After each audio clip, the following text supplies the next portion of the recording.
Assalamualaikum. Attorney Abbas muli. Welcome sa Law and Crime Daily. Dito, sinisimplihan natin ang usaping batas at kriminolohiya. Tara, simulan na natin. Ano itong aberratio ictus?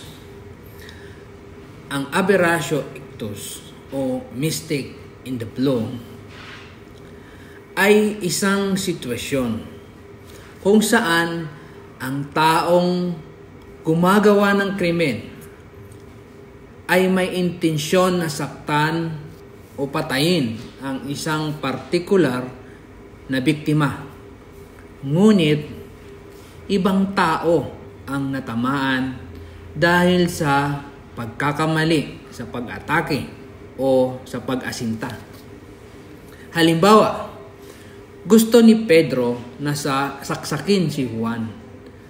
Hinampas niya ng kutsilyo si Juan, pero nakailag si Juan, kaya si Mario ang natamaan. Ito ay aberratio ictus. Sa pagkakataon na ito, dalawang krimen ang nagawa.